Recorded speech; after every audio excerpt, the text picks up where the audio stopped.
Hello students, आज की हमारी क्लास है मशीन डिजाइन की।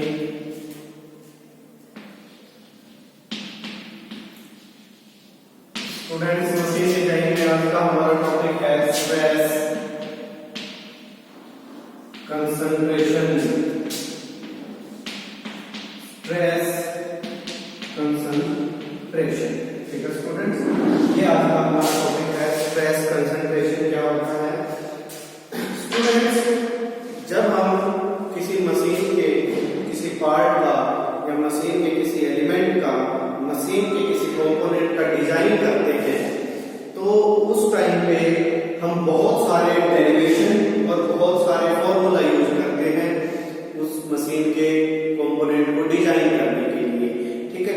उस मशीन के कंपोनेंट के ऊपर जिसका हम डिजाइन कर रहे हैं तो उस कंपोनेंट के ऊपर टेंशन भी आती है, कंप्रेशन भी आती है, शियर भी आता है, बेंडिंग, टॉर्जन और कंबाइंड स्ट्रेस भी आती है। इन प्रकार के स्ट्रेसेस उस कंपोनेंट के ऊपर आती है।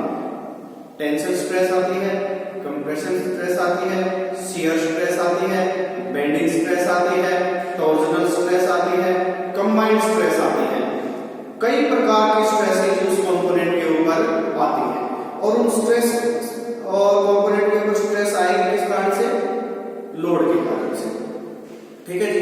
तो इन स्ट्रेसेस को बियर करने के लिए हम उस कंपोनेंट का डिजाइन करते हैं कि किस प्रकार का उस मशीन का वो पार्ट बनाया जाए ताकि इन सब स्ट्रेसेस को वो कंपोनेंट बियर कर ले। तो इन सब स्ट्रेसेस को बियर करने के लिए हम उस कंपोनेंट का डिजाइन करते हैं, ठीक है स्टूडेंट्स। जब हम उस कंपोनेंट का डिजाइन करते हैं तो हम ये मान के चलते हैं, ठीक है जी, कुछ एजम्पशन मान के चलते हैं कि स्ट्रेस स्ट्रेन के प्रोपोर्शनल लगेगी। जैसे हुक्स लॉ कहता है कि stress is directly proportional to strain. एक बात तो ये रहेगी। दूसरी ये रहेगी कि चाहे स्ट्रेस टेंशन में हो या चाहे स्ट्रेस कंप्रेशन में हो, मॉडुलस ऑफ इलास्टिसिटी सेम रहेगी। मॉडुलस ऑफ इलास्टिसिटी की वैल्यू हम सेम रखेंगे, चाहे उसके ऊपर कंप्रेशन स्ट्रेस लगी हो, चाहे उस कंपोनेंट के ऊपर टेंशन स्ट्रेस लगी हो। दूसरी बात ये। तीसरी बात ये है कि उस कंपोनेंट में कहीं पे सपोर्ट है या लोडिंग है, वहां पे हम हाई इंटेंसिटी प्रेशर को कंसीडर नहीं करेंगे, हाई कांटेक्ट प्रेशर को हम कंसीडर नहीं करेंगे। तीसरी बात, मशीन मेंबर जो है जिस कंपोनेंट का हम डिजाइन कर रहे हैं उसका सेक्शन हम कांस्टेंट मानेंगे, सेम मानेंगे। चौथी बात यह है कि नो अब्रप्ट का मतलब होता है अचानक उस मेंबर के सेक्शन में अचानक कोई चेंज नहीं आएगा। ये कुछ बातें हैं स्टूडेंट्स जिनको हम एजम्पशन है ये मान के चलते हैं कि मेंबर के ऊपर अगर स्ट्रेस टेंशन में हो, जिस मेंबर का हम डिजाइन कर रहे हैं, जिस कंपोनेंट का हम डिजाइन कर रहे हैं उसके ऊपर स्ट्रेस चाहे टेंशन में हो या कंप्रेशन स्ट्रेस हो, ठीक है जी। मॉडुलस ऑफ इलास्टिसिटी की वैल्यू हम सेम रखेंगे। Stress directly proportional to strain होती है, ये हमें पता है।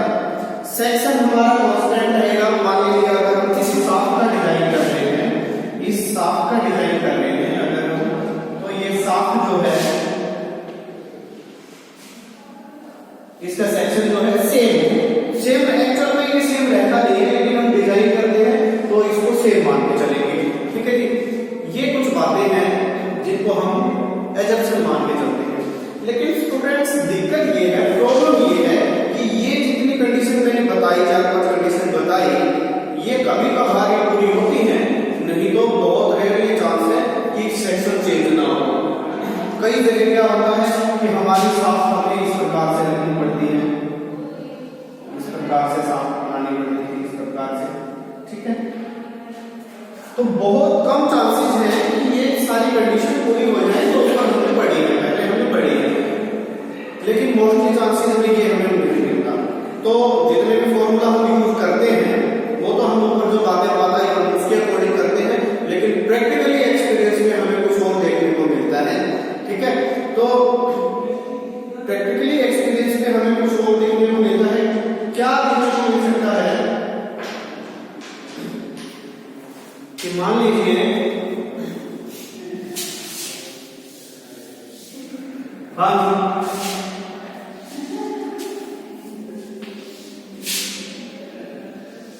मशीन के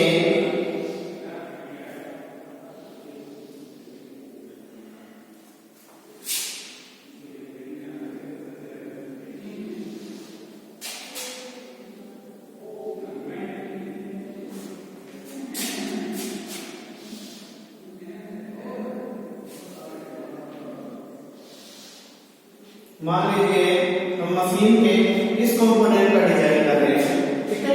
तो इस कंपोनेंट में क्या है कि इसका सेक्शन ऐसा था, ठीक है, और बाद में आके एकदम से यहाँ से थोड़ा सा इसके डायमेंशन चेंज हो गए। तो क्या हुआ स्टूडेंट्स कि इसके ऊपर, इस मेंबर के ऊपर जितना लोड आना है मशीन में जब ये कंपोनेंट लगेगा तो इस कंपोनेंट के ऊपर जितने भी स्ट्रेसेस आनी है तो वो स्ट्रेसेस एकदम से यहाँ पे आके बहुत ज्यादा हो जाएंगे, ठीक है। स्ट्रेसेस लाइन, ये स्ट्रेसेस कितनी है, यहाँ पे कितनी होंगी, यहाँ पे कितनी होंगी, इसको डिजाइनर, मशीन डिजाइनर जो होता है वो फ्लो लाइन से कंसीडर करता है, वो फ्लो लाइन से कंसीडर करता है। इस प्रकार से कंसीडर करता है कि ये वाली जो स्ट्रेसेस लग रही थी, ये स्ट्रेसेस लग रही थी कि कितनी दूरी पे इस मेंबर के अंदर ये स्ट्रेस लग रही है। और अगर अचानक से इस मेंबर में ये डायमेंशन में चेंज आ जाए तो ये स्ट्रेसेस बहुत पास आ जाएंगी, ये स्ट्रेसेस जो है बहुत पास आ जाएंगी, इस प्रकार से ये स्ट्रेसेस बहुत नजदीक आ जाएंगे यहाँ पे। इसीलिए ये कहा जाता है कि सबसे ज्यादा स्ट्रेस यहाँ होती है, सबसे ज्यादा स्ट्रेस यहाँ पे होती है जहां पे मेंबर में इस कंपोनेंट में एकदम से इसके सेक्शन में, एकदम से इसके आकार में जहां पे चेंज आता है वहां पे स्ट्रेसेस सबसे ज्यादा होती है, ठीक है स्टूडेंट्स। तो और ये स्ट्रेसेस होते हैं इस प्रकार से, ये सेक्शन हमें चेंज क्यों करना पड़ता है, इसका आकार हमें चेंज क्यों करना पड़ता है। हो सकता है कि मशीन में हमें कहीं पे कीवे लगानी पड़ जाए, कीवे, ठीक है जी, कहां पे कहीं पे की लगानी पड़ जाए, की क्या होती है, पिन लगानी पड़ जाए, या शाफ्ट के अंदर होल हो, या ग्रूव हो, या सोल्डर हो। अगर ये सारी चीजें उस कंपोनेंट में आ जाएंगे तो फिर हमें शाफ्ट का सेक्शन चेंज, किसी भी कंपोनेंट का सेक्शन चेंज हमें करना पड़ सकता है। पिन क्या होता है, पिन लगाई जाती है कई जगह पे, ठीक है, दो मेंबर को जोड़ने के लिए, दो मेंबर को एक दूसरे पे ऐसे अटकाने के लिए कीवे बनाए जाते हैं, कीवे बनाए जाते हैं कि यहाँ पे थोड़ा सा जगह बना दी, दूसरा मेंबर इसमें फंसाया जाएगा। तो इस प्रकार से कीवे आ जाए, होल आ जाए, मतलब एक शाफ्ट के अंदर दूसरी शाफ्ट एंटर करनी है, इस प्रकार से, या किसी होल के अंदर शाफ्ट को ड्राइव करना है, ग्रूव बनाने पड़ जाए, नोचेस बनानी पड़ जाए, शोल्डर बनाने पड़ जाए, ये सब करने के लिए हमें सेक्शन को चेंज करना पड़ता है। और जब हम सेक्शन को चेंज करते हैं तो वहां पे स्ट्रेस, कंसंट्रेशन, स्ट्रेस ज्यादा बढ़ जाती है, ठीक है जी, स्ट्रेस ज्यादा बढ़ जाती है। तो ये कई केसेस होते हैं स्टूडेंट्स जहां पे हमें स्ट्रेस कंसंट्रेशन का सामना करना पड़ता है, और इन स्ट्रेस कंसंट्रेशन को कम करने के लिए हमारे पास कोई अलग से फॉर्मूले नहीं होते, कोई अलग से हमारे पास कोई डिजाइन प्रोसीजर नहीं होता कि हम इस स्ट्रेस कंसंट्रेशन को कम कर सकें। लेकिन स्ट्रेस कंसंट्रेशन को रिड्यूस करने के कई तरीके हो सकते हैं। Reduce the stress concentration, stress concentration, इस स्ट्रेस कंसंट्रेशन को हम कम कर सकते हैं। किस प्रकार से इसको कम कर सकते हैं स्टूडेंट्स, देखिए, अगर हमारे पास कोई साइलेंड्रिकल मेंबर है जिसके ऊपर शोल्डर लगा है, अगर हमारे पास कोई साइलेंड्रिकल मेंबर है, इस प्रकार का कोई साइलेंड्रिकल मेंबर है और इसके ऊपर ये इस प्रकार से शोल्डर लगा है, ठीक है, ये हम नोट्स में देख रहे हैं, इनका फिगर अच्छे से बनाया हुआ है वहां पे, इसके ऊपर ये शोल्डर बना हुआ, तो यहाँ पे क्या है कि यहाँ पे फ्लो लाइन दूर दूर है,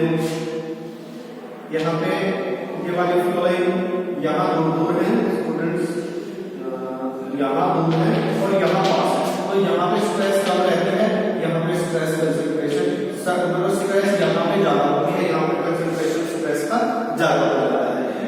इसको कम करने के लिए हम क्या करते हैं, हम इसको एलिमिनेट नहीं कर सकते, स्ट्रेस कंसंट्रेशन को हम बिल्कुल खत्म नहीं कर सकते, लेकिन स्ट्रेस कंसंट्रेशन को कम कर सकते हैं। कम करने का तरीका ये रहेगा कि हम ये वाला जो रेडियस है,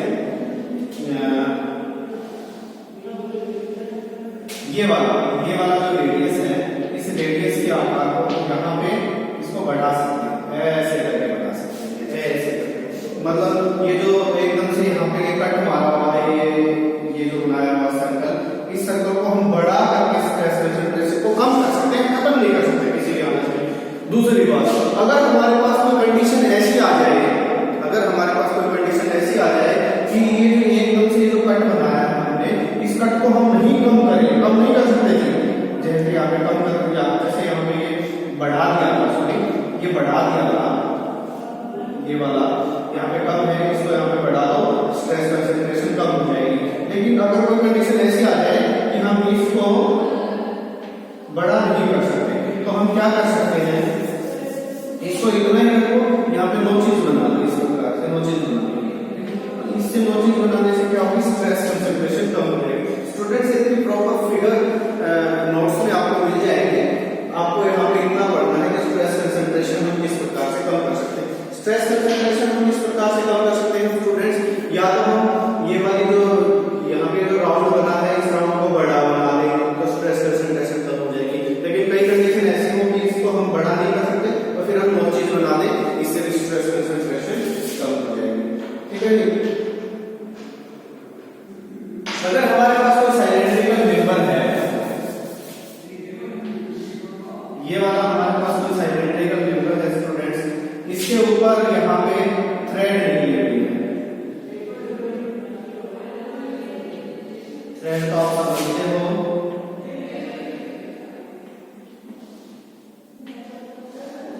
तो यहाँ पे एकदम से यहाँ स्ट्रेस बहुत ज्यादा आ जाती है। तो इस स्ट्रेस कंसंट्रेशन को हम किस प्रकार से कम कर सकते हैं स्टूडेंट्स, इसको इससे कंपोनेंट मेंबर को अगर हम ऐसा बना दें तो इस प्रकार से स्ट्रेस कंसंट्रेशन को कम किया जा सकता है। ये कुछ मेथड है। मेन बात ये है कि आपको ये समझाना है कि स्ट्रेस कंसंट्रेशन होता क्या है। स्टूडेंट्स, स्ट्रेस कंसंट्रेशन वो होता है जब कोई मेंबर अपना सेक्शन चेंज कर लेता है, कोई साफ इतने ज्यादा इतने डायमीटर की थी और बाद में जाके उसका सेक्शन भी चेंज हो गया, तो यहाँ पे स्ट्रेस ज्यादा हो जाएगी। ठीक है, तो इसको बोलते हैं स्ट्रेस कंसंट्रेशन। और ये होता है कब है, तब सेक्शन में चेंज आ जाए, इसके आकार में एकदम से अचानक से चेंज आ जाए, आफ्टर चेंजेस आ जाए, तो इस कारण से स्ट्रेस कंसंट्रेशन होता है। और स्ट्रेस कंसंट्रेशन को करने के लिए एक मेथड मैंने बताया है, ये आप थोड़ा सा याद रखें। नेक्स्ट है स्टूडेंट्स फटीग। फटीग क्या होता है जी, जब हम किसी मटेरियल के ऊपर रिपीटेड स्ट्रेस लगाते हैं, बार बार स्ट्रेस लगाते हैं, लेकिन वो स्ट्रेस की वैल्यू अल्टीमेट वैल्यू से कम ही रहती है।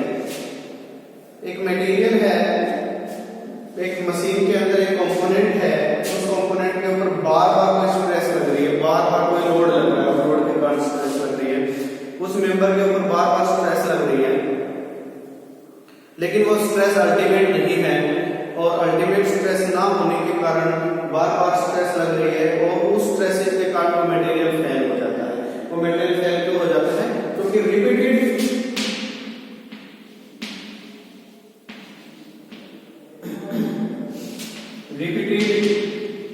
स्ट्रेस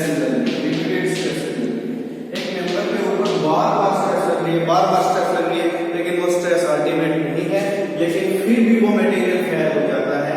तो किसी कंपोनेंट के ऊपर रिपीटेड स्ट्रेस लगने के कारण उस मटेरियल का फेल होना क्या कहलाता है, फटीग, बिना अल्टीमेट स्ट्रेस के। ठीक है जी, material fail due to repeated application of stresses. ठीक है जी, ये मटेरियल ये कंपोनेंट कह सकते हैं, ये material is fail due to repeated application of stresses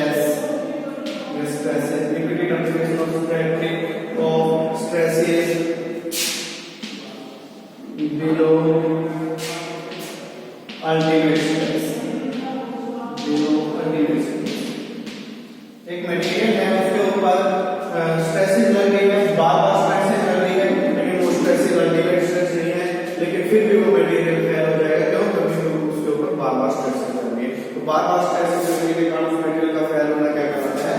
fatigue failure, कि वो मटेरियल फटीग के कारण फेल होता है। नेक्स्ट है जी इंडोरेंस लिमिट।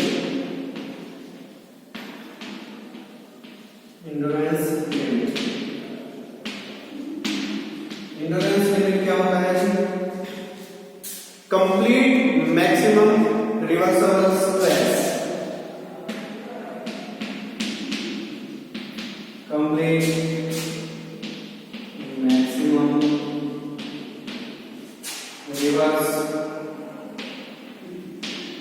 Reversal stress.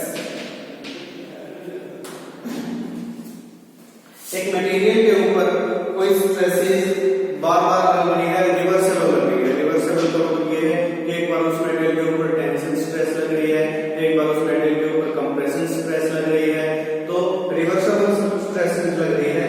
ठीक है, तो इंडोरेंस लिमिट क्या?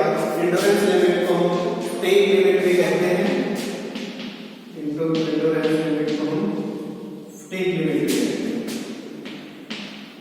तो जो फटीग क्या था? फटीग था कि किसी मटेरियल का बार-बार स्ट्रेसेस लगने के कारण फेल होना फटीग कहलाता था। तो फटीग लिमिट क्या हो गई कि उस मटेरियल के ऊपर वो मैक्सिमम स्ट्रेस और साथ में रिवर्सिबल भी, वो मैक्सिमम स्ट्रेस और साथ में रिवर्सिबल तो मतलब कि उस मटेरियल के ऊपर एक बार कंप्रेशन स्ट्रेसेस लग गई और एक बार टेंशन स्ट्रेसेस लग गई, तो उस मटेरियल के ऊपर वो ज्यादा से ज्यादा रिवर्सिबल स्ट्रेसेस जिसके ऊपर वो मटेरियल फेल ना हो।